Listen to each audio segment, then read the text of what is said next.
भाई यहाँ पे एग्जाम्पल के लिए मैं एक डिव बना रहा हूँ जिसके अंदर मैंने लिखा है टेक्स्ट 1। सही है भाई, यहाँ तक कोई मसला? एक डिव के अंदर मेरे पास क्या है, टेक्स्ट 1 है। अभी मैं एक काम करता हूँ, यहाँ से इस डिव का बैकग्राउंड कलर चेंज कर देता हूँ। बैकग्राउंड कलर मैंने ब्लैक करवाना है तो मैंने इसको 000 कर दिया, ठीक है। अच्छा, इसके टेक्स्ट का कलर भी मैं वाइट कर देता हूँ। सही है भाई, यहाँ तक कोई मसला? अभी यहाँ पे ये डिव है, अभी यहाँ पे ये डिव है, ये पूरे लाइन के ऊपर नज़र आएगा ये जो बैकग्राउंड कलर है, या सिर्फ इस स्पेसिफिक टेक्स्ट तक नज़र आएगा? हाँ भाई, कहाँ तक नज़र आना चाहिए? पूरी लाइन पे। देखते हैं।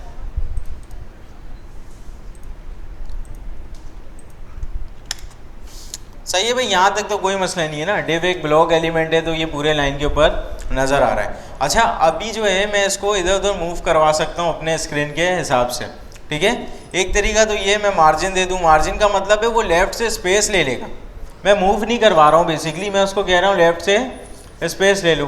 पैडिंग दे रहा हूँ तो मैं कह रहा हूँ कंटेनर से इतना दूर हो जाओ, ठीक है। अभी मैं इसको मूव करवाना चाहता हूँ। सबसे पहले तो मुझे इसकी पोजीशन एब्सोल्यूट करनी पड़ेगी।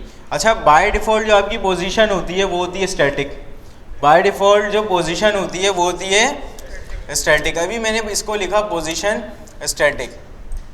अभी यहाँ पे आके मैं देख रहा हूँ तो कोई भी फ़र्क नहीं पड़ रहा। अगर मैं इसको लेफ़्ट दे दूँ, ये आप बॉटम से जो है ना, बॉटम से बिल्कुल चिपक जाना, ठीक है। बॉटम 0 पिक्सेल्स, इसका मतलब ये बॉटम पे चला जाएगा। अभी यहाँ पे कोई भी फ़र्क नहीं पड़ रहा है क्योंकि बाय डिफ़ॉल्ट भी पोजीशन हमारे पास क्या होती है, स्टैटिक होती है। अगर आपने इसको मूव करवाना है तो आप इसको कर देंगे एब्सोल्यूट, आप इसको कर देंगे एब्सोल्यूट। अभी जस्ट मैंने इसका पोजीशन एब्सोल्यूट किया है और बॉटम 0 किया है, ये कहाँ चला गया, बॉटम पे, ठीक है। अगर यहाँ पे मैं बॉटम की वैल्यू बढ़ा दूँ, बॉटम की वैल्यू मैं 0 से कर दूँ 20, तो ये 20 से थोड़ा 20 पिक्सेल्स ऊपर आ जाएगा, ठीक है। अगर फॉर एग्जांपल मुझे इसको यहाँ पे लेकर जाना है, यहाँ पे लेकर जाना है तो राइट 0 से काम होना चाहिए। जैसे बॉटम से हो रहा है इसी तरह से राइट 0 देकर देखता हूँ मैं, राइट 0 पिक्सेल्स, ठीक है। यहाँ पे मैंने इसको क्या दिया, राइट 0 पिक्सेल्स। अब ये राइट पे बिल्कुल चिपक गया। देखिए 0 पिक्सेल्स का मतलब कोई भी राइट से गैप नहीं मिल रहा है इसको। अगर मैं राइट से थोड़ा सा दूर करना चाहता हूँ फिर अभी मैं यहीं से कोशिश करता हूँ ना इसको स्टाइल देने की। अच्छा भाई, यहाँ पे सबसे पहले आपने सिलेक्टर से इसको क्लिक करना है, ठीक है। जो भी इसके ऊपर स्टाइल लगा हुआ है वो वहाँ पे यहाँ पे आपको नज़र आ रहा होगा, ठीक है। पोजीशन हमने लगाया था, अगर मैं हटा दूँ तो ये यहाँ से हट भी जाएगा। अभी फ़िलहाल मैं बॉटम की वैल्यू को बढ़ाता हूँ। बॉटम की वैल्यू मैं जितना ज़्यादा इंक्रीज़ कर रहा हूँ इतना ज़्यादा बॉटम से दूर होता जा रहा है। इसी तरह से मैं राइट की वैल्यू को इंक्रीज़ करूँगा तो ये इतना ज़्यादा दूर होता जाएगा राइट से, ठीक है। इसी तरह से अगर मैं माइनस में लेकर जाऊँगा तो ये राइट के और ज़्यादा अंदर जाएगा। सही है भाई, यहाँ तक कोई मसला है? पोजीशन एब्सोल्यूट तो बहुत आसान सी चीज़ है। किसी भी एलिमेंट को आप पोजीशन एब्सोल्यूट दें, राइट, बॉटम, टॉप, लेफ्ट, जहाँ पे भी आपने मूव करवाना है वहाँ की आप इसको वैल्यू दे दें। अच्छा, आपने एक चीज़ नोटिस करना है, यहाँ पे अगर मैं राइट 0 दे रहा हूँ तो ये ब्राउज़र के साइज़ की बात कर रहा है। ब्राउज़र का राइट 0, ब्राउज़र का राइट 0, बॉटम 0, ये जो ब्राउज़र पे पेज नज़र आ रहा है इसका बॉटम 0। सही है, ये चीज़ ज़हन में आ गई?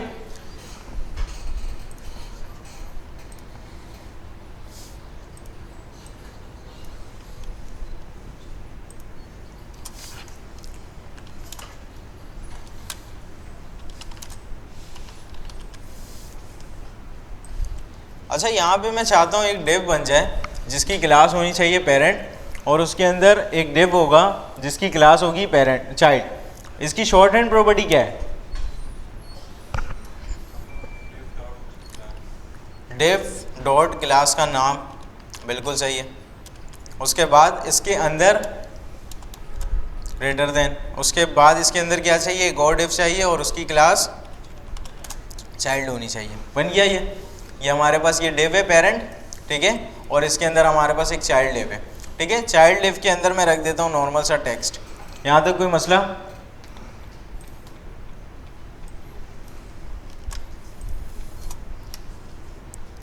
अच्छा, पेरेंट को मैंने एक काम करवाना है। पेरेंट को मैं दे देता हूँ बॉर्डर, पेरेंट को मैंने बॉर्डर दे दिया सॉलिड। अभी कितने लोग समझते हैं कि पेरेंट पे बॉर्डर अप्लाई हो जाएगा? हैंड रेस करें जो समझते हैं पेरेंट पे बॉर्डर अप्लाई हो जाएगा। नहीं होगा, क्यों? क्योंकि यहाँ पे हमने क्लास यू का यूज़ किया तो यहाँ पे मुझे डॉट देना पड़ेगा। अभी हो जाएगा? जस्ट मैंने सॉलिड लिखा है, हो जाएगा। कलर थोड़ी बताया मैंने, बॉर्डर का विड्थ भी डिफाइन नहीं किया, हो जाएगा। सही भाई, ये पेरेंट के ऊपर हमारे पास बॉर्डर अप्लाई हो गया। मैं एक काम करता हूँ, पेरेंट की हाइट और विड्थ सेट कर देता हूँ। हाइट मैंने कर दी इसकी 100 पिक्सेल्स, विड्थ भी मैं कर देता हूँ इसकी 100 पिक्सेल्स। यहाँ तक कोई मसला? सही भाई। अच्छा, ये जो है इसके चाइल्ड के अंदर मौजूद है, ऐसा है। अभी मैं एक काम करता हूँ, इसको मूव करवाने की कोशिश करता हूँ। तो यहाँ पे मैं इसको पोजीशन एब्सोल्यूट दे दूँ, यहाँ पे दे दूँ, यहाँ पे पोजीशन एब्सोल्यूट दे दूँ? नहीं, अगर मैं इसको दूंगा तो ये पूरे के पूरे बॉक्स को मूव कर देगा, क्योंकि मैं इस पेरेंट को दे रहा हूँ। मुझे क्या करना है, सिर्फ इसको मूव करवाना है। तो मैं क्या करूँगा, डॉट चाइल्ड को ये वाला काम करके दूंगा।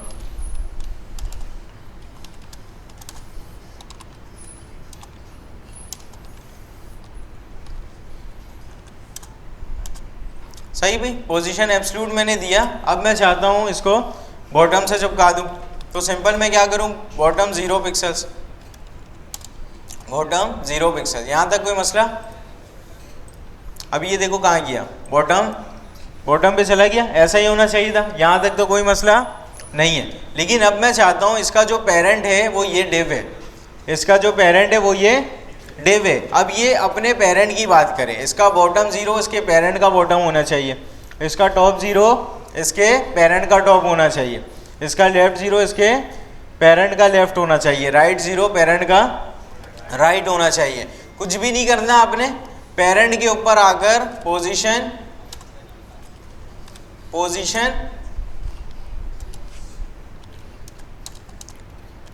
रिलेटिव दे देना है। जस्ट सिर्फ पेरेंट के ऊपर आपने क्या देना है, पोजीशन रिलेटिव, और कुछ भी नहीं करना। अभी बॉटम 0 ये किसकी बात कर रहा है, अपने पेरेंट की, ठीक है। अगर इसको मैं दे दूं राइट 0,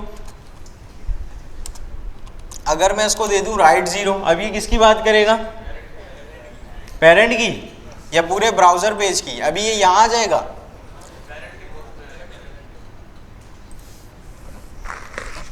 सही है भाई, यहाँ तक कोई मसला? आसान है ना। अभी मैं चाहता हूँ इसको, इस पूरे बॉक्स को मूव करवाना।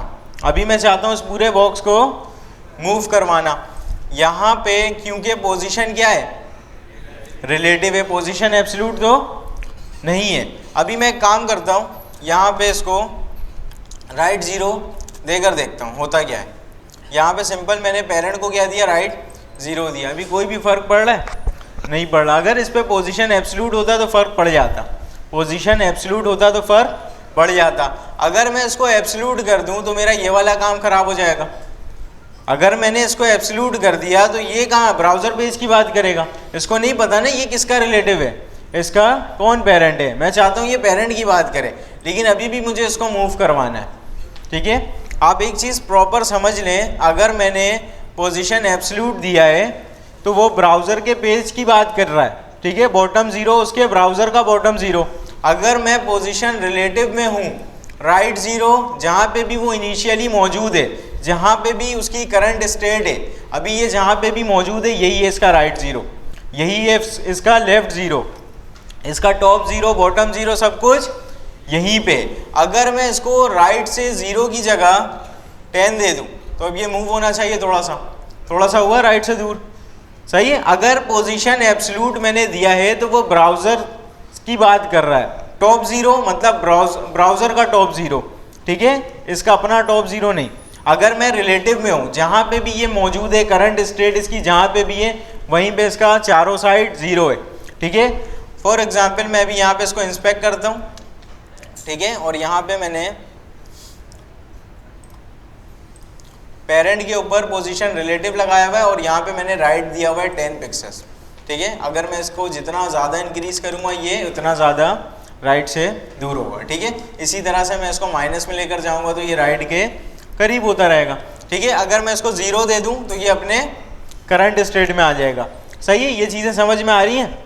इसी तरह से राइट के साथ साथ मैं क्या दे सकता हूँ, राइट के साथ साथ टॉप भी दे सकते हैं। अच्छा, राइट के साथ लेफ्ट नहीं देंगे ना, अगर मैंने टॉप दिया हुआ है तो मैं बॉटम नहीं दूंगा, लाजमी सी बात है। अगर मैं टॉप दे रहा हूँ और मैंने उसको बोला टॉप से इतना दूर हो जाओ, फिर मैं बोलूँगा बॉटम से भी इतना दूर हो जाओ, काम ख़राब हो जाएगा ना।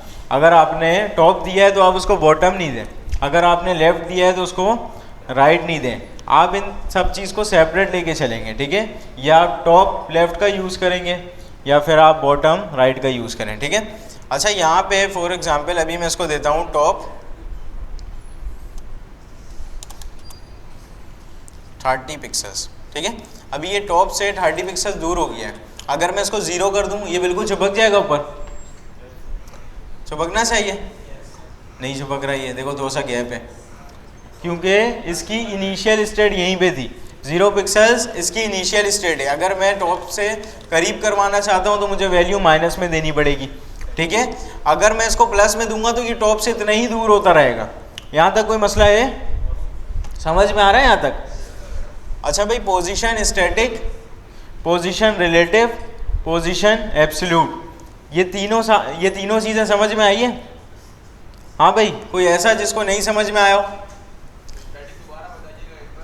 स्टैटिक तो बाय डिफ़ॉल्ट होता है ना, उसमें तो समझने का कुछ था ही नहीं। स्टैटिक हमारे पास बाय डिफ़ॉल्ट होता है। स्टैटिक का मतलब पता है क्या होता है? एक चीज़ फिक्स्ड है।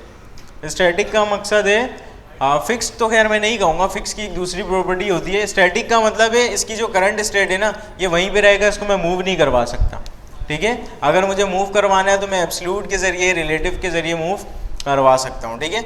अच्छा, अब मैं एक काम करता हूँ, यहाँ पे एक फुटर बना लेते हैं। फुटर देखा आप लोगों ने? इस डिफ के बाहर मैं एक काम करता हूँ, एक डिफ बनाता हूँ, यहाँ पे मैंने लिखा फुटर। फुटर पता है क्या होता है?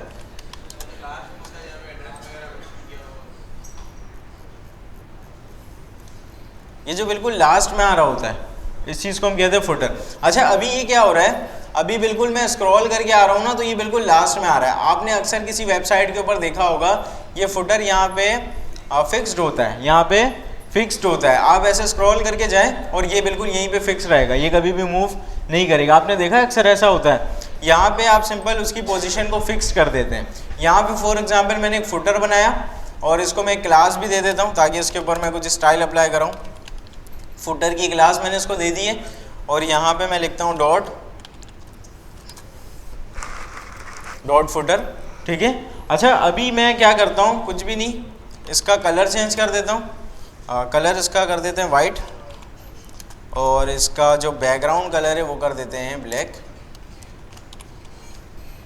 अच्छा, कलर मुझे वाइट चाहिए तो इसको मुझे हाई करना पड़ेगा, ठीक है। अच्छा, कलर मैंने वाइट किया है और बैकग्राउंड कलर मैंने ब्लैक किया है, ठीक है। अच्छा, यहाँ पे मैं इसको एक काम करता हूँ, पोजीशन दे देता हूँ एब्सोल्यूट, पोजीशन एब्सोल्यूट देता हूँ और मैं इसको देता हूँ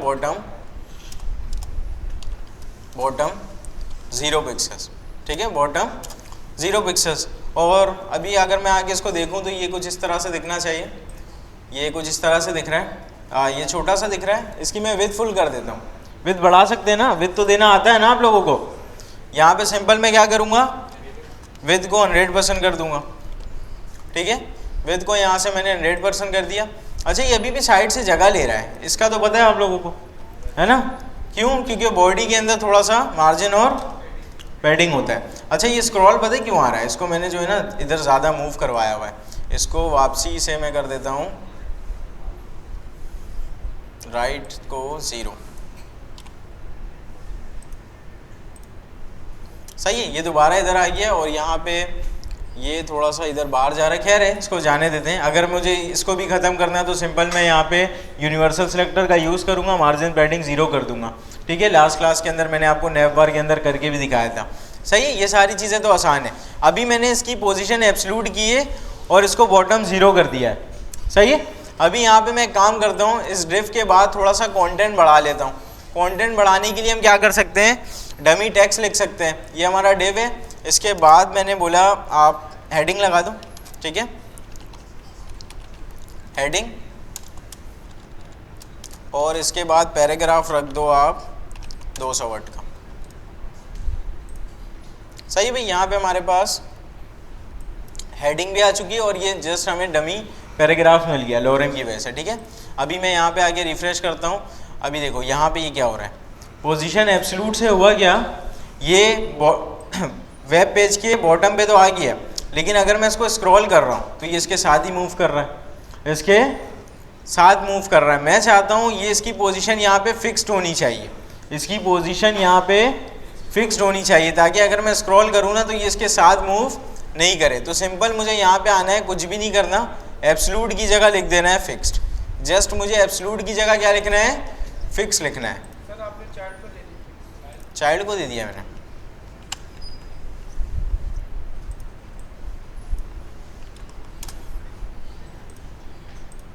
अच्छा भाई, अभी मैंने इसको क्या कर दिया, पोजीशन फिक्स कर दिया है। अभी ये अपनी जगह पे फिक्स्ड है, अपनी जगह पे ये फिक्स्ड हो चुका है। आपने अक्सर देखा होगा नैप बार हमारे पास होता है, कुछ वेबसाइट्स के ऊपर वो साथ साथ स्क्रॉल कर रहा होता है, कुछ वेबसाइट्स के ऊपर नैप बार आप जैसे स्क्रॉल करते हैं ना नीचे आते हैं, नैप बार वहीं पे मौजूद रहते हैं। देखा आपने अक्सर। नैप बार में किस चीज़ को कह रहा हूँ, नैप बार ये जो हमारे पास यहाँ पे मौजूद होता है, ये नेविगेशन लिंक्स इसके अंदर होते हैं, ठीक है। अभी यहाँ पे ये क्या हो रहा है, इसकी पोजीशन फिक्स नहीं है, ये इसके साथ स्क्रॉल कर रहा है। अगर मैं इसकी पोजीशन फिक्स कर दूँ तो ये यहीं रुका रहेगा, बाकी सारा कंटेंट स्क्रॉल करेगा। सही भाई, यहाँ तक समझ में आया। लेआउट के अंदर ये सारे positions, static, fixed, relative, absolute, सही है, ये सारी चीज़ें समझ में आई है।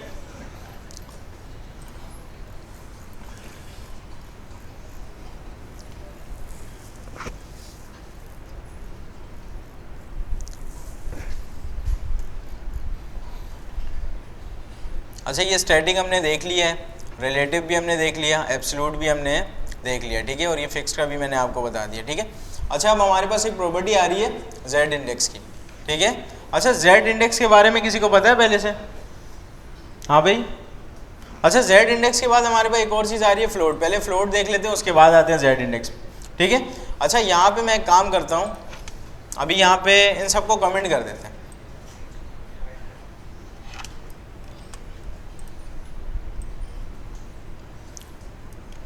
अभी मैंने इन सबको क्या कर दिया है, कमेंट कर दिया, ठीक है। यहाँ पे मैं लगाता हूँ एक हेडिंग,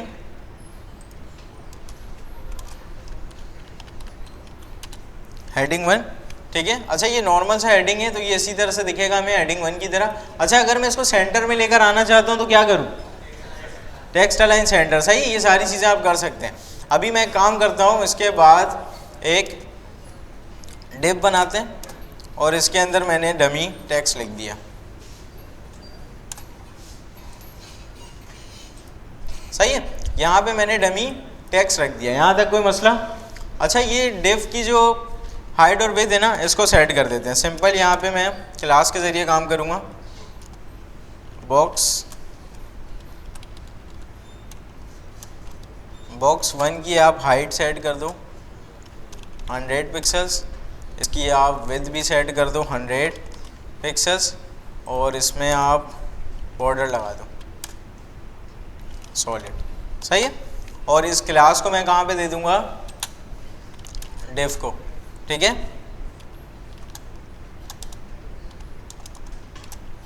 सही भाई, यहाँ तक तो कोई मसला नहीं है ना। यहाँ पे हमारे पास एक हेडिंग है और एक डिव का कंटेनर है, और ये कंटेंट बहुत ज़्यादा मैंने लिखा हुआ है। मैं एक काम कर सकता हूँ, ओवरफ्लो लगा सकता हूँ, इस पर ओवरफ्लो लग चल जाएगा, चलना चाहिए, क्या कहते हैं आप लोग? यहाँ पे सिंपल मैं एक काम करता हूँ, यहाँ पे लगा देता हूँ ओवरफ्लो, स्क्रॉल कर देते हैं सिंपल। यहाँ पे जस्ट मैंने क्या किया, ओवरफ्लो स्क्रॉल कर दिया, यहाँ तक कोई मसला। अभी यहाँ पे हमारे पास एक डिव है, यहाँ पे एक हेडिंग है। मैं चाहता हूँ इस हेडिंग के बाद एक इमेज आ जाए, मैं चाहता हूँ इस हेडिंग के बाद एक इमेज आ जाए। तो मैं क्या करूँगा, हेडिंग के बाद एक IMG का एलिमेंट ओपन करेंगे और ऑल्ट के अंदर मैं इमेज लगा देते हैं, हम गूगल से कोई भी इमेज उठा लेते हैं।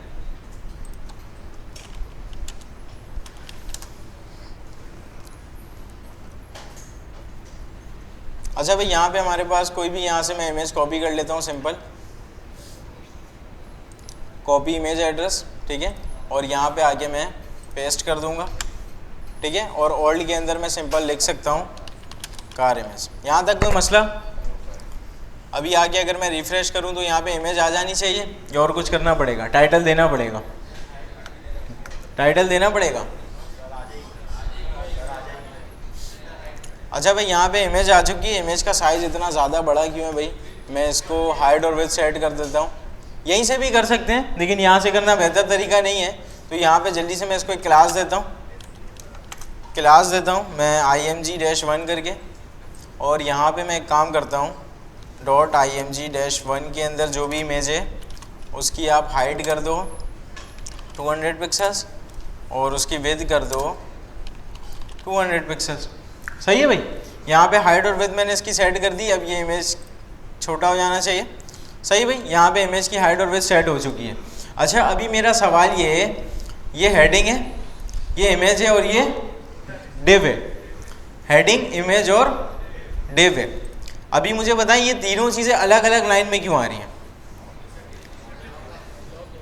डिव क्योंकि ब्लॉक एलिमेंट है, हेडिंग क्योंकि ब्लॉक एलिमेंट है। अच्छा अभी यहाँ पे इमेज के बाद थोड़ा सा स्पेस बाकी है, इमेज के बाद स्पेस बाकी है। मैं चाहता हूँ मेरा जो ये कंटेनर है ना डिव का, बेसिकली जो बॉक्स है इधर बराबर में आ जाए, इधर बराबर में आ जाए। सिंपल मैं क्या कर सकता हूँ, यहाँ पे ये रहा बॉक्स, मैं इसको बोलूँगा, बल्कि बॉक्स को नहीं, मैं इमेज को बोलूँगा आप फ्लोट लेफ़्ट कर दें। फ्लोट लेफ़्ट से होगा क्या, अब इसके बाद वाला जो कंटेंट है इसके लेफ़्ट में आने लगेगा, सॉरी राइट में आने लगेगा, ये खुद लेफ़्ट में हो जाएगा। ठीक है? अच्छा फ्लोट लेफ़्ट करने से हुआ क्या, इसके बाद जो कंटेंट था, लाजमी सी बात है यहाँ जगह बाकी है। मैं चाहूँगा ना ऐसा कोई यूज़ केस आ सकता है कि इमेज के बाद आपने ये टेक्स्ट दिखाना है। आपने अक्सर देखा होगा वेबसाइट के ऊपर अबाउट सेक्शन होता है, यहाँ पे इमेज होती है, यहाँ पे उसके बारे में कुछ टेक्स्ट होता है और यहाँ पे सी मोर करके यहाँ पे आप इस तरह से दिखा रहे होते हैं। ठीक है? तो यहाँ पे कुछ भी नहीं करना, इमेज को आपने क्या करना है, फ्लोट लेफ़्ट करना है, वो लेफ़्ट में आ जाएगा और इसके बाद वाला सारा कंटेंट आपका इसके आगे आने लगेगा। यहाँ तक कोई मसला? अभी मैं एक काम करता हूँ, इसके बाद ये जो डिव हमारा ख़त्म हो रहा है ना, जिसके ऊपर मैंने ओवरफ्लो लगाया है, इसके बाद मैं एक और डिव बनाता हूँ। एक और डिव मैंने बनाया और यहाँ पे जस्ट मैं रख देता हूँ लोरेम, बस लोरेम रख देते हैं। ठीक है? जस्ट मैंने यहाँ पे लोरेम रख दिया, कुछ डमी टेक्स्ट हमारे पास आ चुका है। अभी अगर मैं रिफ़्रेश करूँ, ये भी कहाँ आ रहा है, ये भी यहाँ पे आ रहा है। अभी मैं एक काम कर सकता हूँ, अभी फॉर एग्ज़ाम्पल यहाँ पे मैं इसको एक क्लास देता हूँ, क्लास इसको दे देते हैं क्लियर की।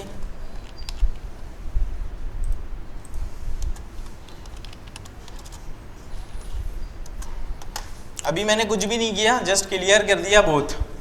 अब होगा क्या, अभी यहाँ पे मैंने इसको फ्लोट दिया था तो इसके जितने भी बाद कंटेंट आने वाले हैं वो सब के सब इसके राइट साइड पे आने लग गए थे, क्योंकि ये खुद कहाँ शिफ्ट हो गया था, लेफ्ट में हो गया था। ठीक है? अगर मैं राइट देता तो इसी का अपोजिट काम करता है। ठीक है? यहाँ तक तो कोई मसला नहीं है, लेकिन जस्ट मैं चाहता हूँ सिर्फ ये वाला कंटेंट है ना, ये आ जाए इसके राइट साइड पे, लेकिन इसके बाद जो कुछ भी लिख रहा था वो भी यहीं आने लग गया था, वो भी यहीं आने लग गया था। जबकि डिव क्या होता है, जबकि डिव ब्लॉक एलिमेंट होता है। तो सिंपल आपने जहाँ पे भी फ्लोट को ख़त्म करना है, फॉर एग्जांपल मैं नहीं चाहता था ये दूसरे वाले डिव पे फ्लोट की प्रॉपर्टी अप्लाई हो, तो उसको मैंने कर दिया क्लियर।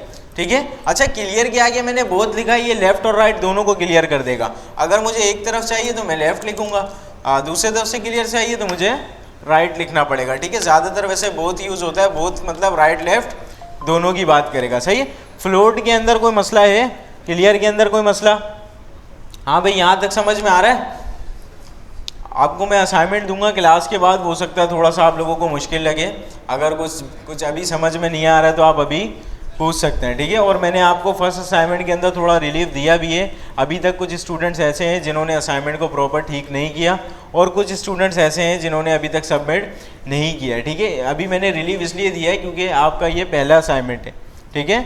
और लाजमी सी बात है, अभी थोड़ा सा बिगनर है तो आपको थोड़ा सा टाइम लगेगा, लेकिन ये जो दूसरा असाइनमेंट है इसमें मैं बिल्कुल भी कंप्रोमाइज़ नहीं करूँगा। ठीक है? भले आपको मुश्किल लगे, आपके लैपटॉप का मसला हो, लैपटॉप का चार्जर ख़राब हो, जो कोई भी मसला है, ये दूसरा असाइनमेंट आपने करना है। ठीक है? अच्छा मैं आपको टाइम दूंगा, मैंने आपको पहले जो असाइनमेंट दिया था उसके लिए भी तकरीबन 3 हफ्ते का टाइम दिया था, इसके लिए भी मैं आपको तकरीबन 2 हफ्ते या 3 हफ्ते का टाइम दूंगा, लेकिन सबमिट सबने करवाना है। अगर कोई भी सबमिट नहीं कराएगा, मैं अभी क्लियरली कह रहा हूँ, वो एलिमिनेट हो जाएगा। सही है। अगर वो टेस्ट HTML के टेस्ट में भी फेल है और उसने असाइनमेंट भी नहीं दिया और अभी आपका 2 से 3 क्लास के बाद CSS का क्विज हो जाएगा, अगर उसमें भी फेल है, फिर तो मैं आपको गारंटेड कह रहा हूँ कुछ भी नहीं हो सकता। अगर आप दोनों टेस्ट में भी फेल हैं और आपने असाइनमेंट भी नहीं दिया, आप एलिमिनेट हैं और कुछ भी नहीं हो सकता। फिर आप कोई भी एक्सक्यूज़ दें, लैपटॉप नहीं था, चार्जर नहीं था, ये सारी चीज़ें फिर कुछ भी नहीं सुनी जाएंगी, ठीक है। अच्छा, यहाँ पे अभी मैंने यहाँ पे इसको क्लियर कर दिया। यहाँ तक कोई मसला है? यहाँ तक किसी को कुछ भी नहीं समझ में आया तो पूछ सकता है, सही है। अच्छा भाई, अब आते हैं Z इंडेक्स के ऊपर। अब आते हैं Z इंडेक्स के ऊपर। मैं एक काम करता हूँ, इसी को यूज़ करते हैं, इसके बाद एक इमेज लगा लेते हैं, इसके बाद एक इमेज लगा लेते हैं। यहाँ पे इमेज, इसकी मैं क्लास देता हूँ Image2 की, सही है। यहाँ पे एक इमेज होगा, इसकी मैंने क्लास सेट की Image2, और यहाँ पे जल्दी से मैं इसकी हाइट और विड्थ सेट कर देता हूँ। Image2 हाइट 200 पिक्सल्स,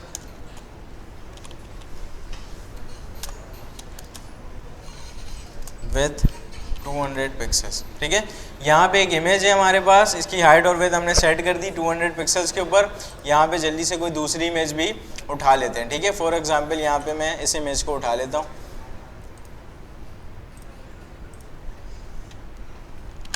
सही है, जस्ट मैंने कॉपी इमेज एड्रेस किया और यहाँ पे सोर्स में पेस्ट कर दिया। अभी ये इमेज आ जाना चाहिए, यहाँ पे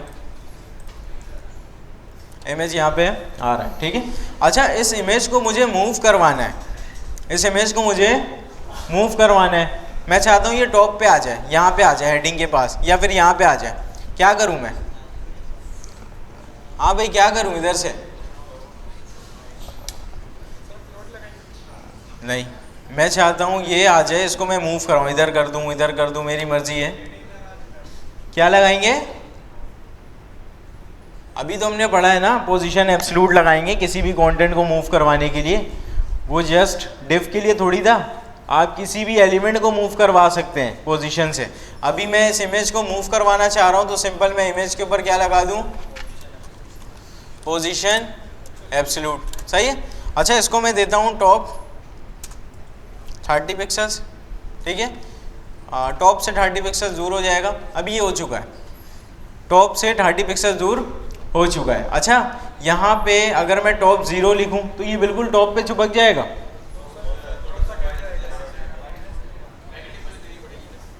वो तो रिलेटिव में था ना, अभी तो ये ब्राउज़र के पेज की बात करेगा। अभी अगर मैं इसको दे दूँ 0, तो अभी ये ब्राउज़र के पेज की बात कर रहा है। गया, ये चिपक गया ना। रिलेटिव के अंदर और एब्सोल्यूट के अंदर ये डिफरेंस आपको याद रखना है। अगर ये चीज़ें आपको समझ में नहीं आई, मैं गारंटेड कह रहा हूँ CSS का टेस्ट आप पास नहीं कर सकते हैं। HTML जितना आसान नहीं होता है CSS का टेस्ट, ठीक है। HTML के अंदर भी तकरीबन आधे बच्चे तो फेल हैं क्लास के अंदर, जो कि इतना आसान सा टेस्ट था आप लोगों का। CSS का टेस्ट तो काफ़ी मुश्किल होता है। अभी यहाँ पे सिंपल मैं एक काम करता हूँ, इसको दोबारा से करता हूँ 30 पिक्सल्स। अभी ये टॉप से 30 पिक्सल्स दूर हो चुका है, यहाँ तक कोई मसला? अच्छा, इसके जो, अच्छा इसको मैं इधर करता हूँ, थोड़ा सा इधर करने के लिए मैं इसको क्या कर सकता हूँ, लेफ़्ट से आप थोड़ा सा 30 पिक्सल्स दूर हो जाओ, लेफ़्ट से थोड़ा सा 30 पिक्सल्स दूर हो जाओ। अच्छा, ये जो इसकी बैकग्राउंड, इसकी जो पीछे इमेज आ रही है वो इसके ऊपर छुप चुकी है, और ये जो कंटेंट है ये भी इसकी वजह से छुप रहा है। अभी मैं चाहता हूँ, अगर मुझे इस तरह से दिखाना है तो कोई मसला नहीं है। अगर मैं चाहता हूँ ये वाला जो इमेज है ये इन सब के ऊपर दिखे, फिर तो कोई मसला नहीं है। लेकिन अगर मैं चाहूँ ये इमेज पीछे दिखे, ये दोनों कंटेंट ऊपर दिखे, ऐसा भी तो चाह सकते हैं ना। तो फिर मुझे क्या करना है, इसके Z इंडेक्स की वैल्यू इन सब से कम करनी है, इन सब से कम करनी है। अभी मैंने किसी को भी Z इंडेक्स की वैल्यू दी नहीं है, बाय डिफ़ॉल्ट सबकी वैल्यू 0 है, बाय डिफ़ॉल्ट सबकी वैल्यू 0 है। अगर मैं किसी तरह से इसको 0 से कम कर दूं तो इन दोनों से कम हो जाएगी ना इसकी वैल्यू, इसकी वैल्यू इन दोनों से कम हो जाएगी। यहाँ पे सिंपल मैं Image2 को बोलता हूँ Z इंडेक्स आप -1 कर दो, Z इंडेक्स आप -1 कर दो, ठीक है। अभी ये वाला इमेज और ये वाला कंटेंट इसके ऊपर नज़र आ रहा है, क्यों? क्योंकि इन दोनों का Z इंडेक्स जो है वो इससे ज़्यादा है, इससे ज़्यादा है। 0 तो ज़्यादा होता है ना -1 से, सबकी बाय डिफ़ॉल्ट वैल्यू 0 है। मैंने अगर -1 सेट कर दी तो लाजमी सी बात है उसकी Z इंडेक्स की वैल्यू कम हो गई है बाकी सबसे, अभी ये पीछे नज़र आ रहा है। अच्छा, इसकी ओपेसिटी वगैरह कैसे कम करते हैं ये तो हमें पता ही है।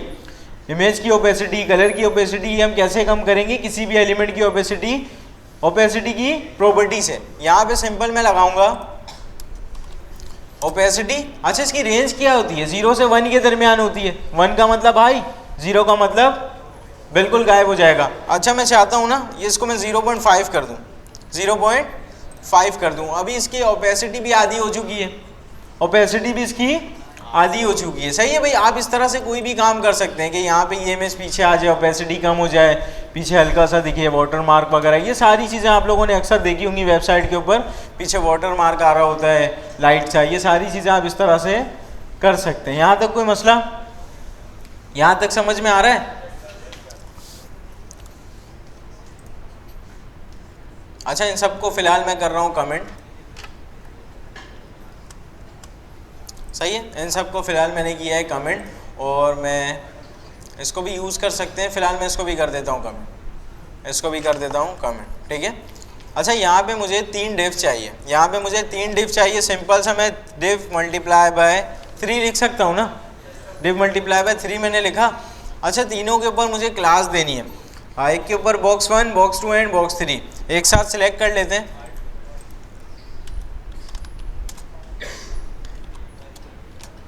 सही है, अब मैं इसको कर दूंगा 2, इसको कर दूंगा 3। यहाँ तक कोई मसला है किसी को? अच्छा, मैं चाहता हूँ ये जो डिव है ना, इन सब डिव का मैं हाइट और विड्थ सेट करूँ, तो सिंपल यहाँ पे मैं आता हूँ, यहाँ पे मैंने डिव को बोला आप इसकी हाइट कर दें 200 पिक्सल्स कर दें, ठीक है। इसकी जो विड्थ है ये कर दें 200 पिक्सल्स, और इन सब के ऊपर पोजीशन लगा दो आप एब्सोल्यूट, ताकि मैं इन सब डब्बों को इधर उधर मूव करूं। यहाँ तक कोई मसला? पोजीशन एब्सोल्यूट मैंने लगाया, जितने भी डिव थे हमारे पास, हाइट और विड्थ मैंने इसकी सेट कर दी, और मैं काम करता हूँ इन सब पे, तीनों पे अलग अलग कलर मुझे देना है। तो मैं सिंपल आता हूँ बॉक्स 1 पे, बॉक्स 1 पे मैंने इसको बोला आप इसका कलर कर दें, बैकग्राउंड कलर रेड कर दें, ठीक है।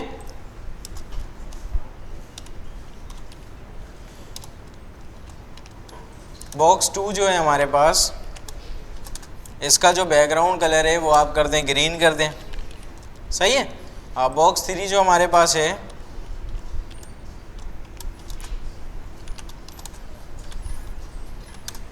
इसका बैकग्राउंड कलर ब्लू कर दें, इसका बैकग्राउंड कलर ब्लू कर दें। अच्छा, यहाँ पे मैंने इसको बोला आप जो है ना टॉप से जितने भी डब्बे हैं उसको टॉप से 20 पिक्सल्स दूर कर दो, और जितने भी यहाँ पे डब्बे हैं उसको लेफ़्ट से 50 पिक्सल्स दूर कर दो, इसको भी 50 कर देते हैं, ठीक है। अच्छा, ये जो डिव है ये तमाम डिव के लिए ये वाला स्टाइल मैंने लिखा है, और ये जो बैकग्राउंड कलर है ये अलग अलग स्पेसिफिक डिव के लिए था, तो इसलिए मैंने अलग लिखा है, सही है। यहाँ तक तो कोई मसला नहीं है ना। अभी आगे अगर मैं रिफ़्रेश करूँगा तो यहाँ पे तो सिर्फ ब्लू बॉक्स नज़र आ रहा है, यहाँ पे तो सिर्फ और सिर्फ ब्लू बॉक्स नज़र आ रहा है। कोई इसकी वजह बता सकता है?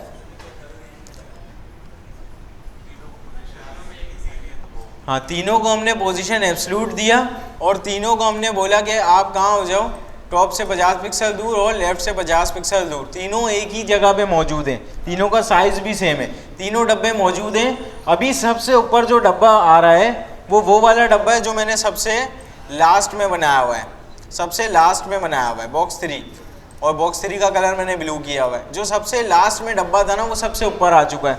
यहाँ तक तो कोई मसला नहीं, चीज़ें ऑर्डर के हिसाब से चल रही हैं। अच्छा, सबका जो बाय डिफ़ॉल्ट जेड इंडेक्स है वो कितना है? 0 है। अगर मैं किसी तरह से ग्रीन का जेड इंडेक्स इन दोनों से बढ़ा दूं तो ग्रीन तो इन दोनों के ऊपर आ जाना चाहिए, ग्रीन को इन दोनों के ऊपर आ जाना चाहिए। यहाँ पे आते हैं बॉक्स 2 पे, मैंने इसको बोला आपका जो जेड इंडेक्स है आप उसको 1 कर दो, ठीक है, 1 0 से ज़्यादा है। अच्छा, यहाँ पे अब ग्रीन आ गया ऊपर, बाकी दोनों डब्बे इसके पीछे आ रहे हैं। अभी मैं एक काम कर सकता हूँ, मुझे रेड चाहिए सबसे ऊपर, तो मैं लिखूँगा जेड इंडेक्स, जेड इंडेक्स। अच्छा, इनहेरिट का मतलब तो पता है ना, जो पेरेंट का होगा वो इनहेरिट कर लेगा। अभी फ़िलहाल पेरेंट पे है नहीं तो इनहेरिट काम नहीं करेगा। मैंने इसका जो जेड इंडेक्स से सेट कर दिया 2। अभी क्या आना चाहिए? रेड आ गया, ठीक है, रेड सबसे ऊपर है। इसके पीछे क्या होना चाहिए? ग्रीन होना चाहिए। अगर मैं इसको कर दूं 5 और मैं इस ब्लू का जो Z इंडेक्स है इसको सेट कर दूं 3, अभी यहाँ पे 5 वाला नज़र आ रहा है। अभी इसके पीछे क्या है? ब्लू है, सही है। यहाँ सबसे ज़्यादा हमारे पास Z इंडेक्स की वैल्यू इसकी है, उससे कम इसकी है और सबसे कम हमारे पास ग्रीन की, ठीक है। अच्छा, यहाँ तक तो कोई मसला नहीं है। मैं एक काम करता हूँ, इसको मैं कहता हूँ लेफ़्ट, अभी मैं Z इंडेक्स हटा देता हूँ।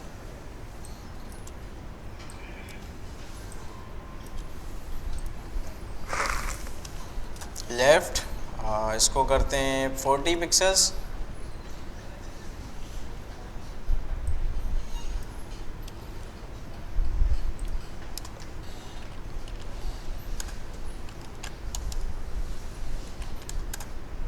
इसको मैं कर देता हूँ 70 पिक्सल्स या 80 कर देते हैं।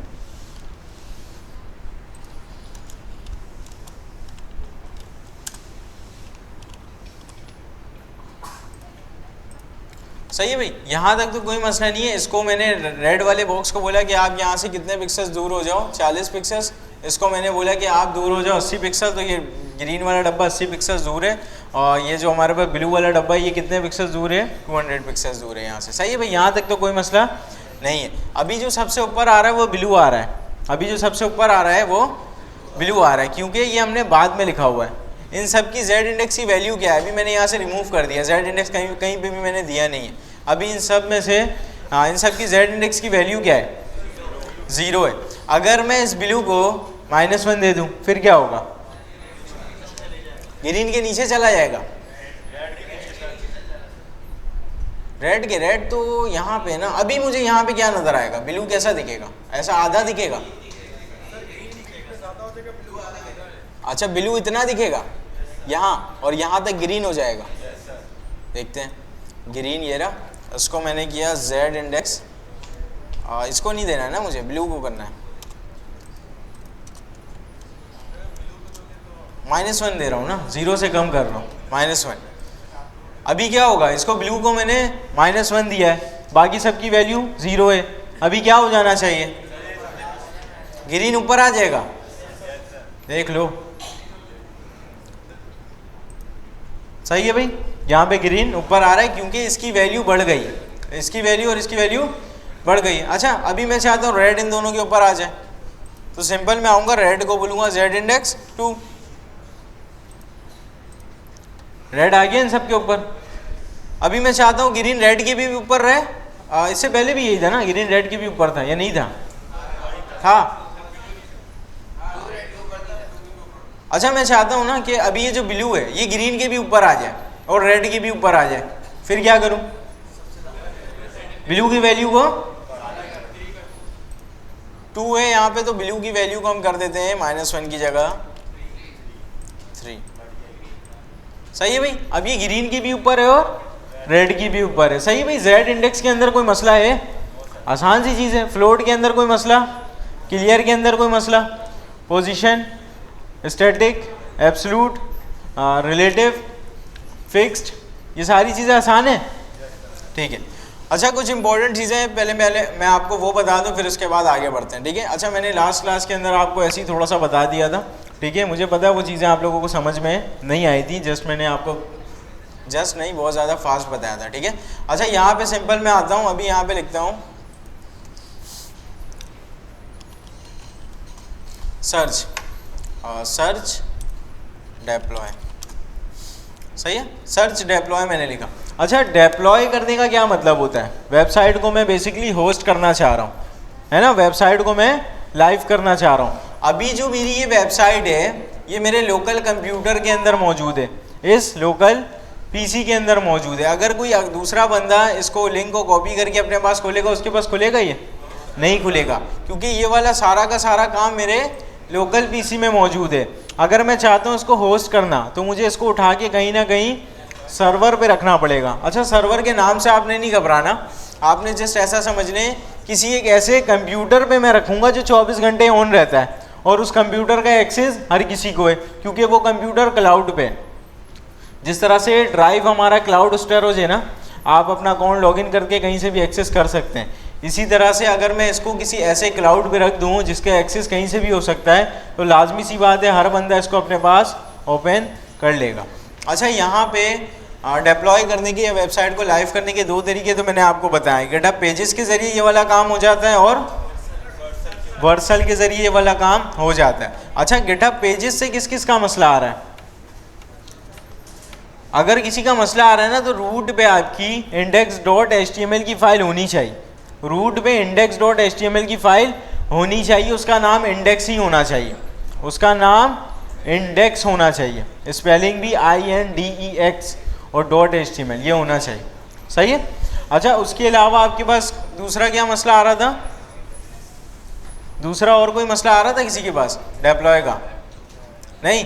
अच्छा, यहाँ पे सिंपल हमारे पास एक सर्च भी एक प्लेटफॉर्म है। सर्च एक प्लेटफॉर्म है जिसके ऊपर आप अपनी स्टैटिक वेबसाइट को डिप्लॉय कर सकते हैं। ठीक है। अभी स्टैटिक क्या होता है, डायनामिक क्या होता है, इन बहस में नहीं पढ़ेंगे, मैं आपको बाद में बताऊंगा। अभी जस्ट नॉर्मल सा समझ लें, स्टैटिक वेबसाइट जो कुछ भी मैं कोड से डायरेक्ट लिख रहा हूँ। डायनामिक वेबसाइट जो चीज़ अभी मुझे पता ही नहीं है वो चीज़ डायनामिक आ सकती है। ठीक है। जैसे आपका पोर्टल बनता है वो डायनामिक बनता है, जब भी वो स्टूडेंट एनरोल करते हैं नया पोर्टल बन जाता है। बैठ के कोड थोड़ी करते हैं, एक नया बच्चा आया उसके लिए एक नया पोर्टल बनाओ, फटाफट कोड करो बैठ के, ऐसा थोड़ी होता है। ये काम डायनामिक चल रहा है, स्टूडेंट ऐड हुआ पोर्टल बन गया। ठीक है। जस्ट डायनामिक वो होता है जिसकी वैल्यू फिक्स नहीं होती, कभी भी कुछ भी आ सकता है। स्टैटिक वो है जो हमेशा फिक्स रहेगा। ठीक है। अभी जस्ट इतना ही समझना हमें। अच्छा, कोई भी आप अपनी स्टैटिक वेबसाइट ईजिली सर्च के ऊपर डिप्लॉय कर सकते हैं, ईजिली सर्च के ऊपर डिप्लॉय कर सकते हैं। अच्छा, ये यहाँ पे इनका आइकन क्यों नहीं आ रहा? मेरे ख्याल से इनकी वेबसाइट डाउन पड़ी हुई है।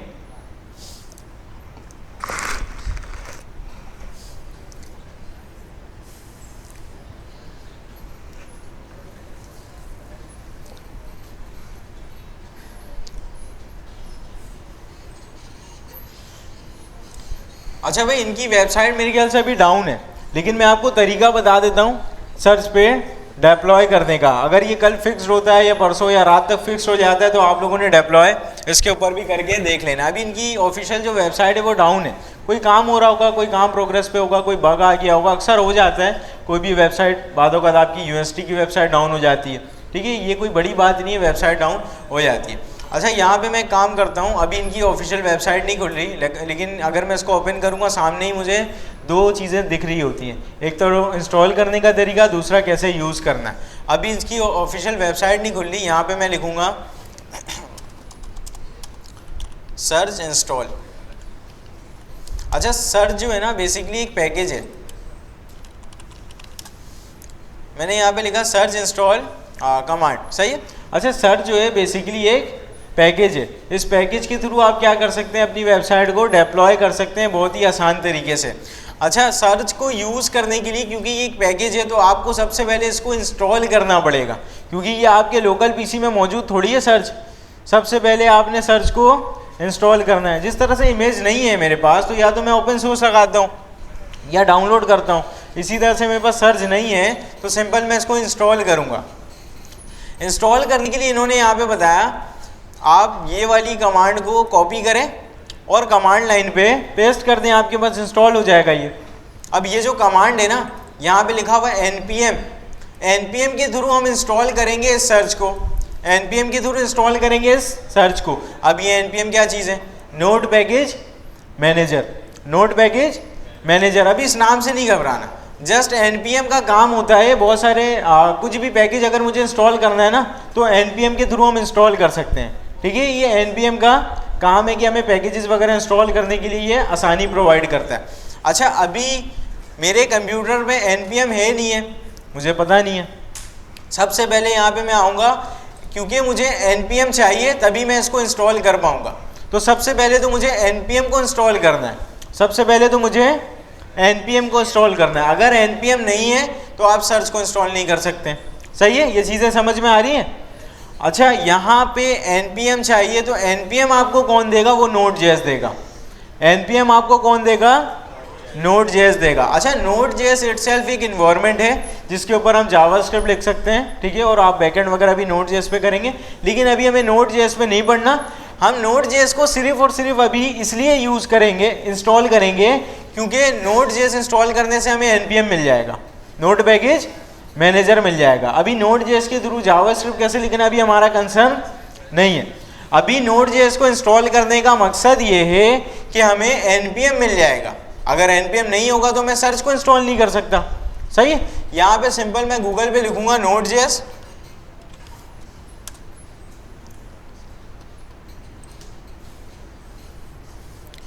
अच्छा भाई Node.js की ऑफिशियल वेबसाइट के ऊपर मैं आ चुका हूँ, ठीक है। अभी यहाँ पे ये क्या चीज़ें लिखी हुई है मैंने कुछ भी नहीं पढ़ा, सिंपल मैं डाउनलोड पे जा रहा हूँ और यहाँ से मैंने विंडो इंस्टॉलर .msi पे क्लिक कर दिया, सही है। आप इस पर क्लिक करेंगे, यहाँ पे आपके पास एक चीज़ डाउनलोड हो जाएगी। आपने क्या करना है, उसको डबल क्लिक करके इंस्टॉल कर लेना है। जिस तरह से VS कोड हम लोग डाउनलोड करते हैं उसको डबल क्लिक करके लोकल PC पे इंस्टॉल करते हैं, आपने सिंपल Node.js को अपने लोकल PC पे इंस्टॉल कर लेना है, ठीक है। अच्छा, उसके बाद जैसे ही आप इंस्टॉल करेंगे, अब आप चेक कैसे करें कि Node.js इंस्टॉल प्रॉपर्ली हुआ है या नहीं हुआ। अभी यहाँ पे सिंपल मैं कमांड प्रॉम्प्ट ओपन हुआ है। ये कमांड प्रॉम्प्ट पता है क्या चीज़ है, ये वही चीज़ है जो CMD करके मैं ओपन करता हूँ, ये वही चीज़ है। अभी यहाँ पे मैं सिंपल लिखता हूँ Node-v, Node-v मैंने लिखा। यहाँ पे मेरे पास ये क्या बता रहा है 22.17.1, इसका मतलब ये वाला वर्जन मेरे पास इंस्टॉल हुआ है।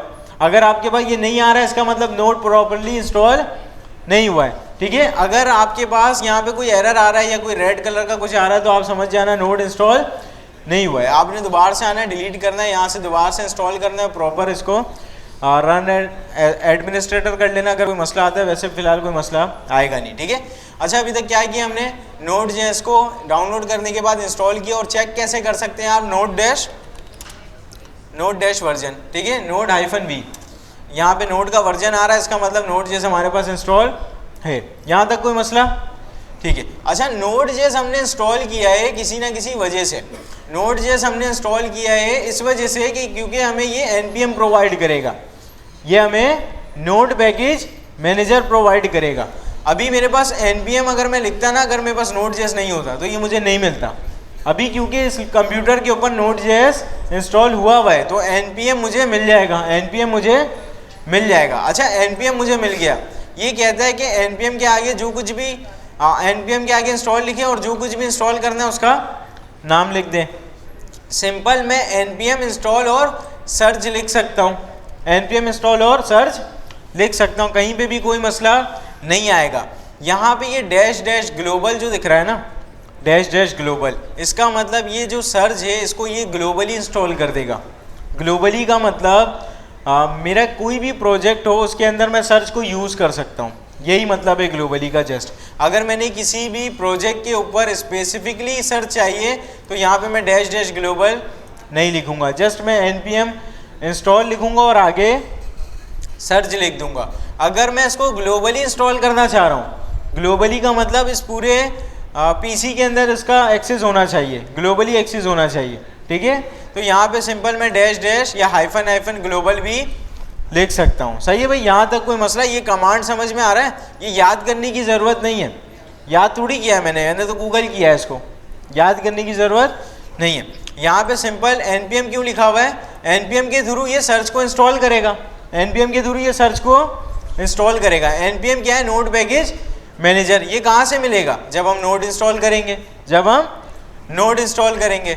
अच्छा, नोड इंस्टॉल करने के बाद npm मिल गया, अब npm के थ्रू कोई भी पैकेज इंस्टॉल कर सकते हैं। npm इंस्टॉल पैकेज का नाम, और ये ग्लोबल का क्या काम है, इस पैकेज को ग्लोबली इंस्टॉल कर दो। ग्लोबल नहीं लिखूँ, सिर्फ उस प्रोजेक्ट के लिए चाहिए तब भी काम हमारा चल जाएगा। यहाँ तक कोई मसला, आसान है यहाँ तक। अभी मैं सिंपल एक काम करता हूँ, इसी को यहाँ से कॉपी करता हूँ। फिलहाल मेरे पास इंस्टॉल है लेकिन मैं दोबारा से इसको कर लेता हूँ, Ctrl+C, और यहाँ पे आ जाता हूँ। मुझे इस प्रोजेक्ट को फॉर एग्जांपल मुझे डिप्लॉय करना है, इस प्रोजेक्ट को मैं होस्ट करना चाहता हूँ। तो यहाँ पे मैं आऊँगा, इसका जो कमांड प्रॉम्प्ट था उस मैंने बंद कर दिया है क्या, चलो कोई मसला नहीं, अगर कमांड प्रॉम्प्ट मैंने बंद भी कर दिया तो कोई मसला नहीं है। यहाँ पे आप आएंगे, सिंपल यहाँ पे आपको टर्मिनल मिल रहा है, टर्मिनल मिल रहा है, ठीक है। यहाँ पे आप सिंपल चले जाएंगे न्यू टर्मिनल पे। अच्छा, आप वहाँ से CMD करके ओपन करें, यहाँ से खोलें, दोनों एक ही चीज़ है, दोनों एक ही चीज़ है। अभी यहाँ पे मैंने न्यू टर्मिनल पे क्लिक किया, न्यू टर्मिनल के ऊपर मैंने क्लिक कर दिया। अच्छा हो सकता है आपके पास ये बैश वैश के अलावा आपके पास पावर शेल आ रहा हो, तो कोई मसला नहीं है। आपने सिंपल यहाँ एरो दिख रहा है, इस एरो पे जाना है और यहाँ पे आपने चले जाना है एरो के बाद कमांड प्रॉम्प्ट पे। एरो के बाद आप चले जाएंगे कमांड प्रॉम्प्ट पे और ये बैश नहीं चाहिए, इसको मैंने डिलीट कर दिया। सही है, यहाँ तक कोई मसला? कैसे ओपन किया था मैंने? यहाँ से मैं जा रहा हूँ टर्मिनल पे, टर्मिनल पे जाने के बाद न्यू टर्मिनल, न्यू के जाने के बाद ये रहा कमांड प्रॉम्प्ट। सही है भाई, यहाँ तक कोई मसला? और ये दोनों चीज़ें नहीं चाहिए तो इसको फिलहाल के लिए मैं डिलीट कर रहा हूँ, आप ना भी करें तब भी आपका काम चल जाएगा। अच्छा इसको मैं बंद करता हूँ। अभी जो कुछ भी मैंने यहाँ से कॉपी किया है ना, जो कुछ भी मैंने कॉपी किया इसको मैं यहाँ पे कर देता हूँ पेस्ट। ठीक है, ये वही चीज़ है, नोड पैकेज मैनेजर के ज़रिए इंस्टॉल करो, इस पैकेज को ग्लोबली मैं इंस्टॉल कर देता हूँ ताकि बार बार दूसरे प्रोजेक्ट के लिए मुझे करने की ज़रूरत नहीं पड़े। ठीक है, अच्छा ये npm आपके पास तब ही चलेगा जब आपके पास नोड होगा। अभी मैंने किया जस्ट एंटर,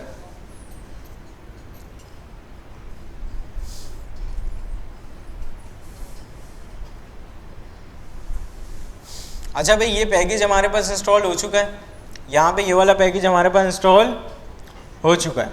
अच्छा ये कहता है कि सर्च आपने इंस्टॉल कर लिया और ये वाला जो आपका प्रोजेक्ट है क्लास CSS7 के अंदर आप इसको डिप्लॉय करना चाहते हैं, तो आप यहाँ पे कुछ भी नहीं करें, आप लिख दें सर्च, आप लिख दें सर्च और इंटर कर दें बस। अच्छा भाई आप इंटर करेंगे तो यहाँ पे ये बताएगा कि आप अपना ईमेल डालें, पासवर्ड डालें। अभी देखते हैं। अच्छा यहाँ पे ईमेल ऑलरेडी लॉगिन है, मैं एक काम करता हूँ इसको Ctrl+C करके बंद करता हूँ। मैंने लिखा सर्च लॉग आउट, हो सकता है किसी और का ईमेल लॉगिन हो अभी, लेकिन फ़िलहाल यहाँ पे मेरा ही है, लेकिन फ़िलहाल मैं इसको कर रहा हूँ सर्च लॉग आउट। सही है, अच्छा सर्च लॉग आउट करने से जो टोकन था मेरा वो अच्छा टोकन वोकन क्या चीज़ है इसको समझने की अभी ज़रूरत नहीं है। अभी जिसका भी अकाउंट लॉगिन था वो बंद हो गया। लॉग आउट तो करते हैं ना हम फेसबुक में, इंस्टाग्राम में, इधर उधर लॉग आउट तो करते हैं। जस्ट मैंने अपने सर्च के अकाउंट को लॉग आउट कर दिया क्योंकि आप लोगों ने नया अकाउंट बनाया होगा तो सर्च यहाँ पे लॉगिन होगा नहीं। अच्छा यहाँ पे अभी मैं कुछ भी नहीं कर रहा हूँ, दोबारा से लिख रहा हूँ सर्च, दोबारा से मैंने लिखा सर्च और इंटर कर दिया। अच्छा अब ये कहता है कि आप अपना ईमेल डालो, आप अपना ईमेल डालो, आपका जो भी ईमेल एड्रेस होगा आप यहाँ पे इंसर्ट कर देना। अच्छा सर्च के ऊपर अकाउंट है नहीं अकाउंट है कोई मसला नहीं, आप यहाँ पे ईमेल एड्रेस इंटर कर दोगे।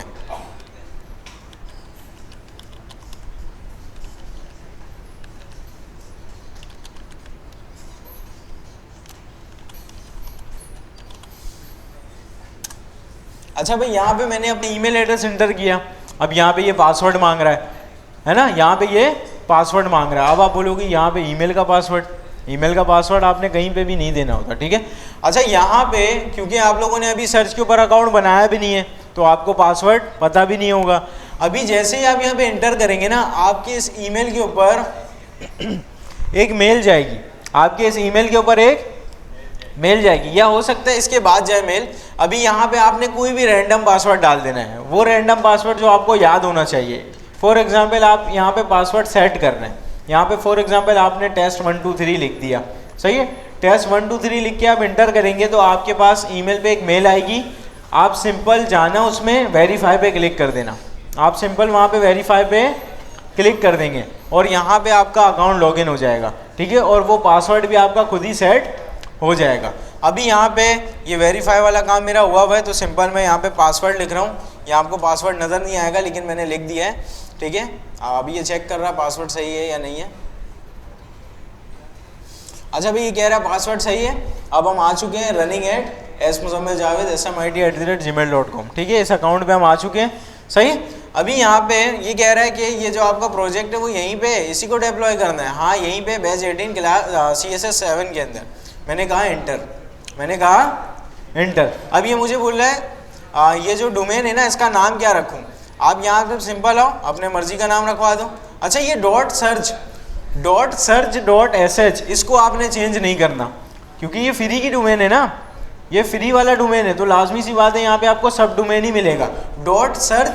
.search ये तो लाजमी होना चाहिए, ये आगे लाजमी होना चाहिए। मैं उसको छोड़कर यहाँ पे कुछ भी चेंज कर सकता हूँ, वो भी ऐसा चेंज करूँगा जो किसी और ने ऑक्यूपाई नहीं किया हुआ हो।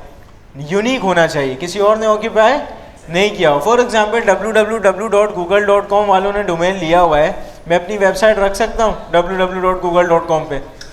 नहीं रखूँगा ना, यूट्यूब पे भी नहीं रख सकता। वो डोमेन ले सकते हैं जो किसी और ने ऑक्यूपाई नहीं किया हुआ। अभी मैं कोई ऐसा यूनिक नाम रख देता हूँ, इसका नाम होना चाहिए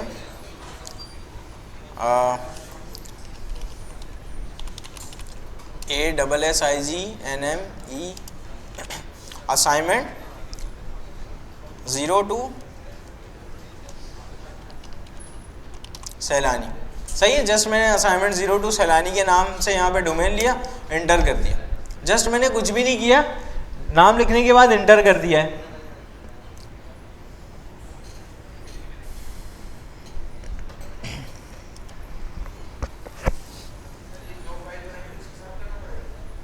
अच्छा भाई, यहाँ पे इसको मैंने एंटर किया है, तो यहाँ पे ये क्या कह रहे हैं, असाइनमेंट 02 salani.srg.sh के ऊपर आपकी वेबसाइट जो है वो पब्लिश्ड हो चुकी है। इस डोमेन के ऊपर वेबसाइट लाइव हो चुकी है। अभी मैं इसको गूगल पे ओपन करूँ ना, तो मेरी ये वाली वेबसाइट ओपन हो जाएगी, ये 3 डब्बे नज़र आएंगे और जो भी हमने इसके साथ कलर वलर किया ये सारी चीज़ें नज़र आएंगी।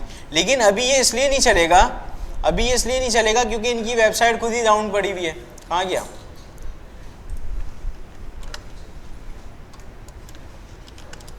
अच्छा, नाम मैंने क्या रखा था इसका? अच्छा, नाम अगर मैं भूल चुका हूँ ना, तो सिंपल मैं लिखूँगा सर्च लिस्ट मैंने लिखा। अब ये बता रहा है कि जितने भी आपके डोमेन्स है ये सब आपने लाइव किया हुआ है। सिंपल अभी मैंने लास्ट में ये वाला किया है, इसको मैं कॉपी कर लेता हूँ। सही है, कॉपी करने से यहाँ पे मैं इसको पेस्ट भी कर दूंगा। अभी ये ओपन नहीं होगा क्योंकि ये जो search.sh है ना, ये खुद ही डाउन है। जैसे इनकी वेबसाइट सही होगी, मेरी ये वाली वेबसाइट भी लाइव हो जाएगी। अभी मैं देखो यहाँ पे जा रहा हूँ, ये वही काम करेगा जो search.sh कर रहा था। ये लोडर पे घूमता रहेगा और वेबसाइट क्रैश हुई भी है तो ये ओपन नहीं होगा। जैसे ही ये वेबसाइट ठीक होगी, आपका ये वाला जो काम है ये भी प्रॉपर चल जाएगा। सही है भाई, यहाँ तक कोई मसला? सर्च के अंदर आसान सी चीज़ है। अच्छा, एक और डिप्लॉय करने का तरीका होता है नेटलीफाई का, मैंने आपको लास्ट क्लास के अंदर भी बताया था। ठीक है, दोबारा से बता रहा हूँ। हाँ भाई, कहाँ जा रहे हो? छुट्टी? अच्छा सही, जाओ। अच्छा भाई, यहाँ पे मैं एक काम करता हूँ, netlify.com के ऊपर चला जाता हूँ।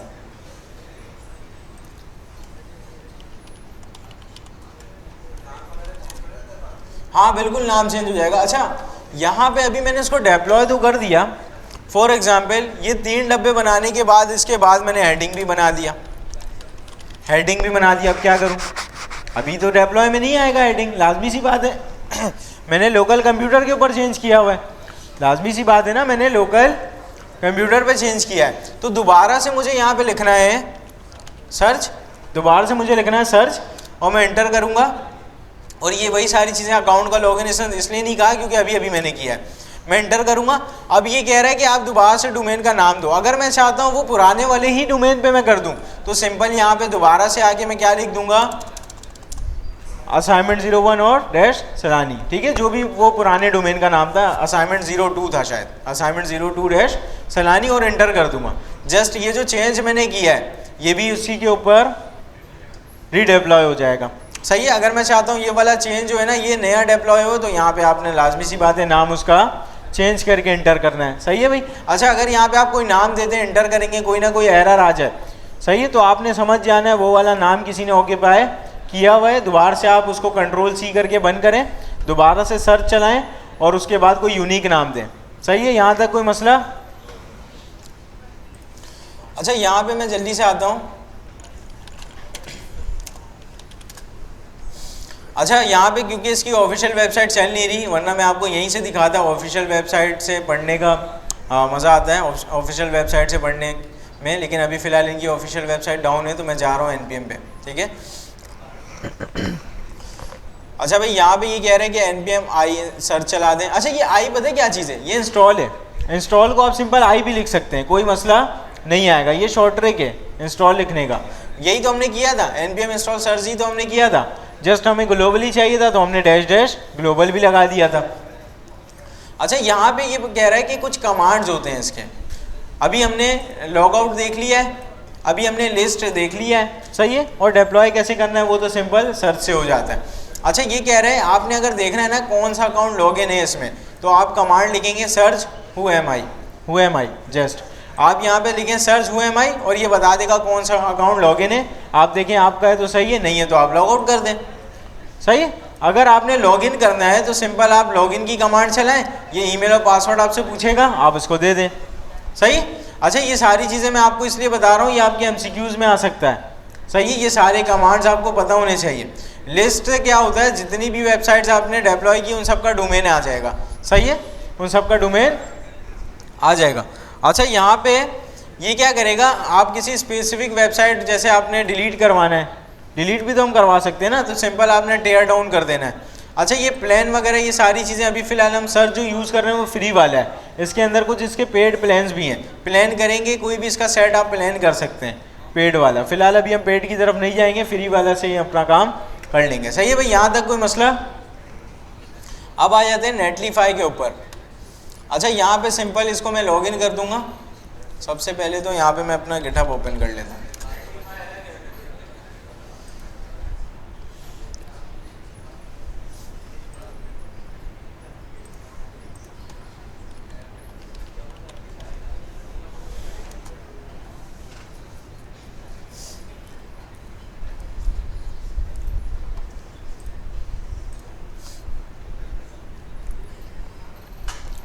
अच्छा भाई यहाँ पे मैंने गिटहब का अकाउंट लॉगिन कर लिया है। ठीक है, अब मैं आ जाता हूँ नेटलीफाई के ऊपर। ठीक है, नेटलीफाई को मैं कहूँगा login with GitHub, login with GitHub.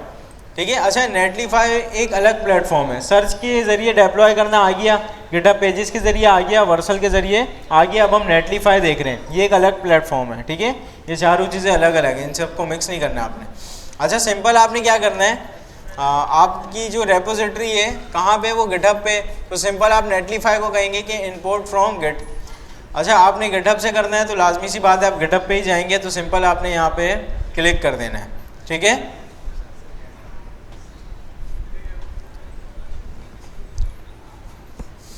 अच्छा यहाँ पे ये सारी मेरी रेपोजिटरी आ रही है, मैं जिसको भी लाइव करना चाहता हूँ सिंपल यहाँ पे मैं सर्च करूँगा। आज वाला हमने पुश किया है, कोड नहीं किया है।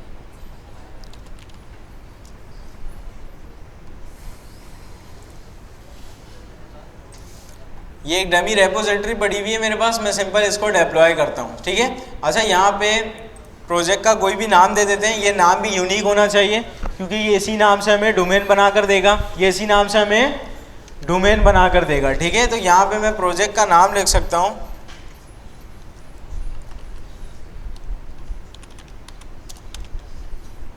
असाइनमेंट के नाम से किसी ने लिया हुआ है तो मैं असाइनमेंट 2 बाय सैलानी। अच्छा ये कह रहा है ये नाम अवेलेबल है, अब ये नाम रख सकते हैं। ठीक है, इसको मैं फ़िलहाल अभी बल्कि कॉपी नहीं करते हैं, बाद में मिल जाएगा। अभी जस्ट मैंने असाइनमेंट 2 बाय सैलानी इसका प्रोजेक्ट का नाम रख दिया, यहाँ से इसको मेन रहने देते हैं और ये सारी चीज़ें इसको बाद में देखेंगे बिल्ड वगैरह जब आप रिएक्ट पे काम करेंगे। तो अभी फ़िलहाल इसको मैं ऐसे ही छोड़ देता हूँ और इसको कर देता हूँ डिप्लॉय। अच्छा इसको जैसे मैंने डिप्लॉय पे क्लिक किया, ये क्या कह रहा है, प्रोजेक्ट डिप्लॉय इन प्रोग्रेस। ठीक है, ये 3-4 सेकंड का टाइम लेता है, फिर उसके बाद डिप्लॉय कर देता है आपकी वेबसाइट को। अभी ये कह रहा है आपकी जो वेबसाइट है वो डिप्लॉय हो चुकी है असाइनमेंट 2 बाय सैलानी.netlify.app के ऊपर। सिंपल मैं इसमें क्लिक करता हूँ, मेरे रेपोजिटरी के ऊपर एक हेडिंग और 2 पैराग्राफ होगा, मुझे याद नहीं है। तो जस्ट ये मेरी वेबसाइट इस डोमेन के ऊपर लाइव हो चुकी है। ठीक है, अब ये डोमेन आप अपने पीसी के ऊपर भी खोलें, अपने मोबाइल के ऊपर खोलें तो ये आपके पास ओपन हो जाएगा। यहाँ तक कोई मसला, आसान है ना। नेटलीफाई से डिप्लॉय करना है, वर्सल से करना है, आप गिटहब पेजेस से करें, आप सर्च से करें, आपकी मर्जी है। लेकिन अगर कोई अब असाइनमेंट के अंदर डिप्लॉय लिंक शेयर नहीं करेगा तो वो असाइनमेंट के अंदर फेल है, वो असाइनमेंट के अंदर फेल है। ठीक है, अब मैं आपको असाइनमेंट आपका समझा देता हूँ, उसके बाद अगर कोई सवाल जवाब होगा, कुछ रिवीजन होगा तो देख लेते हैं। सही है, अब आते हैं असाइनमेंट पे।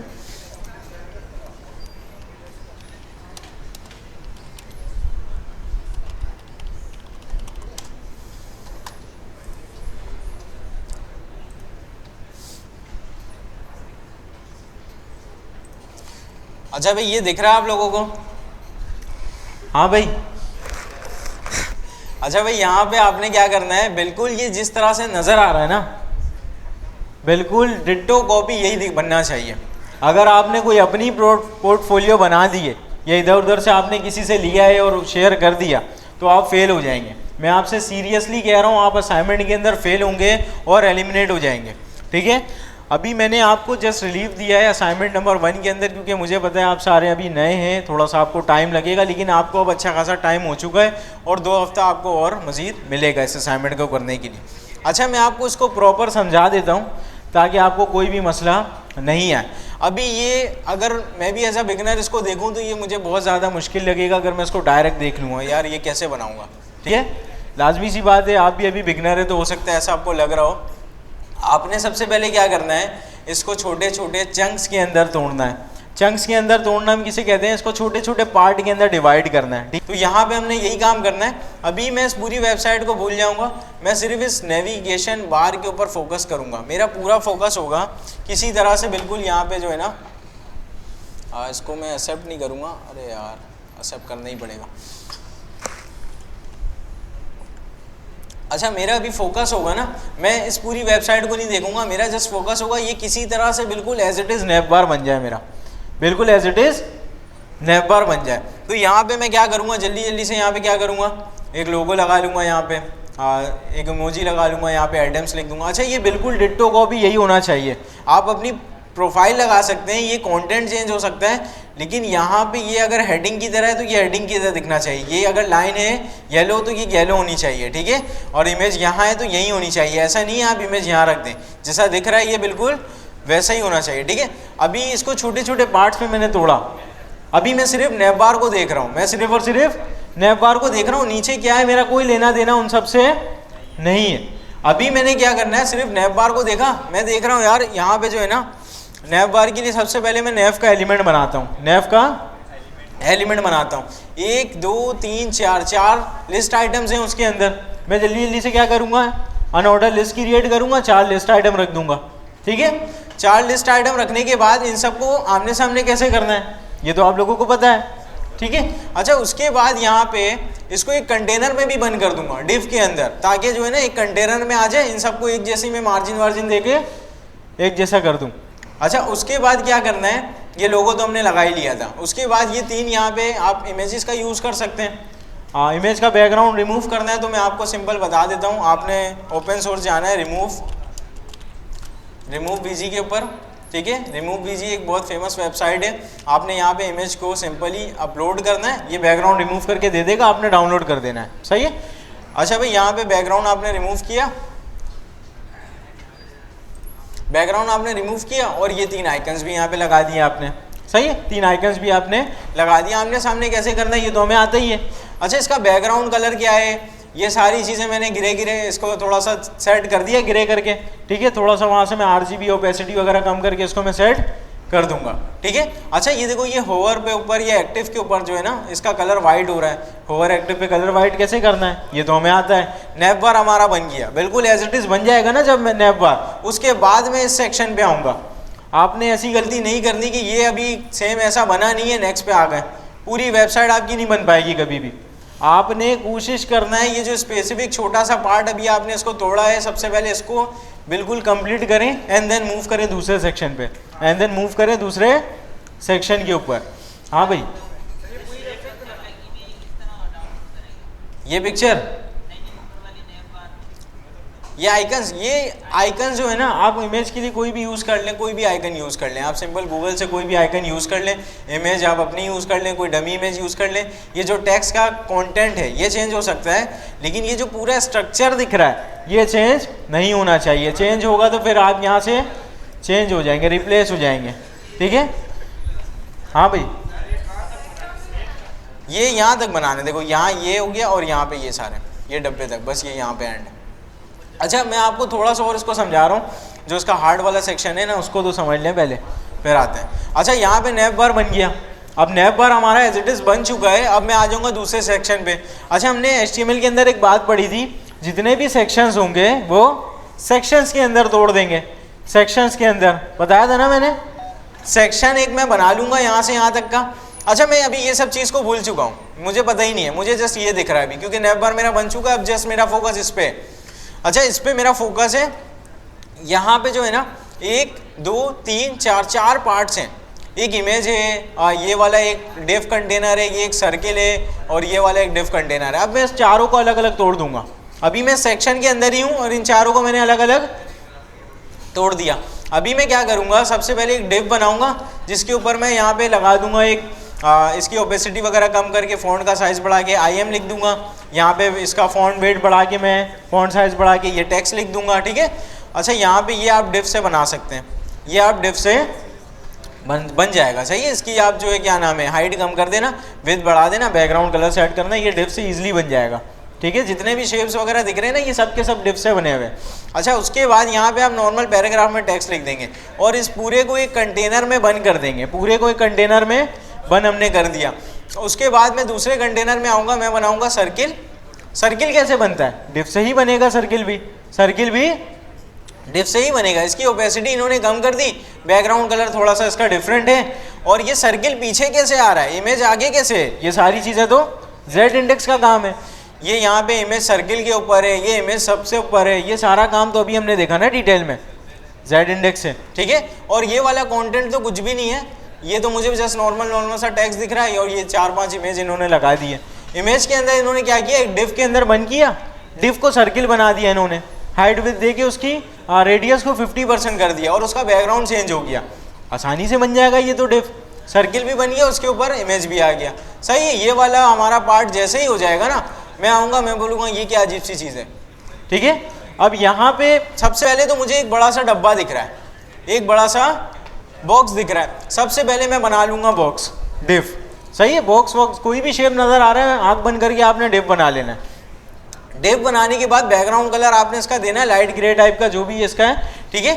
फिर उसके इस डिव के अंदर 1 2 3 4 डब्बे और हैं, 4 डब्बे और आपने बनाए और इन सबको हाइट विड्थ दे के सबको आमने सामने कैसे करना है ये आपको पता है, ये आपको पता है। अच्छा, उसके बाद यहाँ पे 4 डब्बे बन गए, हर एक चाइल्ड बॉक्स के अंदर एक इमेज मौजूद है जिसका बैकग्राउंड भी रिमूव हुआ हुआ है, आसान सी चीज़ है। और यहाँ पे इन्होंने बैकग्राउंड बॉर्डर रेडियस वगैरह भी चेंज नहीं किया, ठीक है। तो यहाँ पे ये और ज़्यादा आसान है, सही है। अच्छा, यहाँ पे इन्होंने मेरे ख्याल से थोड़ा शेडो वेडो दिया हुआ है, तो ये थोड़ा सा 3D टाइप का दिख रहा है, शेडो वेडो तो देना हमें आता ही है। अच्छा, यहाँ से यहाँ तक का कलर चेंज है, यहाँ से यहाँ तक का कलर चेंज है, कुछ भी नहीं करना। यहाँ से यहाँ तक का पार्ट एक डिव के अंदर बंद करो, लाइट ग्रे, यहाँ से यहाँ तक का एक पार्ट डिव के अंदर डार्क ग्रे, बैकग्राउंड कलर, सही है।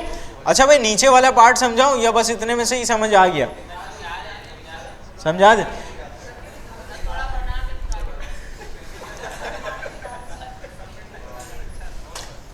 अच्छा, यहाँ पे हमारे पास कुछ भी नहीं है। सबसे पहले तो एक ये डिव है, ये एक डिव है, 2 डिव है, 2 अलग अलग डिव है। अब मैं दोनों डिव को दोनों को अलग अलग चंक्स में तोड़ दूंगा। अब इस डिव से मेरा कोई लेना देना नहीं, मेरा पूरा फोकस इस पे, मेरा पूरा फोकस इस पे। अब मैं देखूंगा इसके अंदर क्या आ रहा है, एक हेडिंग है, एक पैराग्राफ है, यहाँ पे नॉर्मल से टेक्स्ट है जिसका इन्होंने कलर चेंज कर दिया। कलर चेंज करना तो हमें आता ही है, और इसका जो थोड़ा सा फॉन्ट वेट है वो इन्होंने सेट किया। इसके नीचे नॉर्मल सा टेक्स्ट लिखा, ये वाला काम बन गया पूरे डिव के अंदर। ये हाँ बिल्कुल बन जाएगा, टेबल से भी बन जाएगा। अच्छा, यहाँ पे ये अगर टेबल रखना है, डिव रखना है, ये 1 2 3 4 डब्बे भी आप अलग अलग रख सकते हैं इसके लिए, और आप चाहें तो टेबल भी करते हैं। हाँ, जो भी आपको अप्रोच बेहतर लगती है जिससे आपका काम आसानी से हो जाए, सही है। ये आपने कर लिया। अब ये वाला काम मेरा हो गया। इसके सामने मैं एक और डिव बना दूंगा। इसके सामने डिव कैसे आएगा ये तो आपको पता है ना।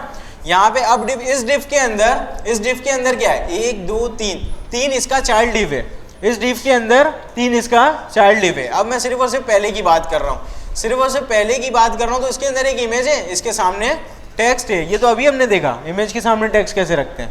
और यहाँ पे इसके नीचे एक पैराग्राफ भी आ गया, और इसके यहाँ पे एक इमेज आ गई है जिसका बैकग्राउंड वगैरह रिमूव हुआ हुआ है। और जिस तरह से अगर ये एक बन गया ना, कॉपी पेस्ट कर देना, इमेज चेंज करना, टेक्स्ट चेंज करना, बस आपका काम हो गया।